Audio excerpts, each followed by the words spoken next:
Our top story this morning: as of midnight, the federal government shut down for the first time in more than 4 years. Despite some last-ditch efforts, lawmakers failed to reach a deal to keep the government open.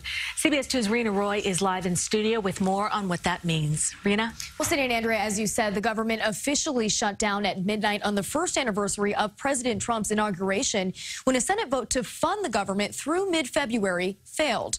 Both Democrats and Republicans immediately pointing fingers.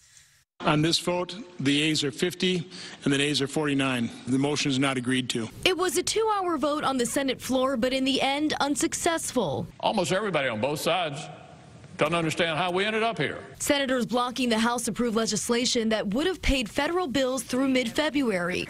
This is no way to conduct the nation's business. Republicans know it. Democrats know it. The American people know that this party is not capable of governing.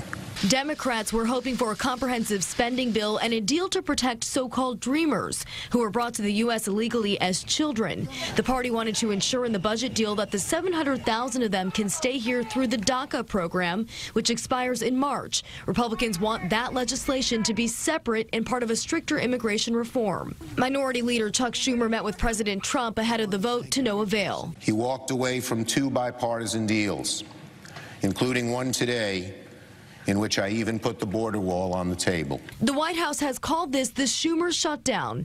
In an official statement, Press Secretary Sarah Huckabee Sanders called the Democrats obstructionist losers.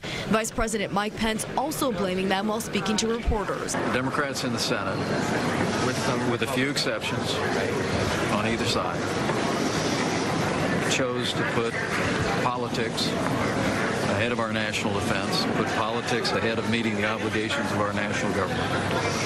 And that's just unacceptable. I think it's disappointing to millions of Americans. Now, the majority leader is proposing a resolution to fund the government through February 8th. He says more votes should happen today. The Senate is expected to reconvene at noon. Cindy, back to you.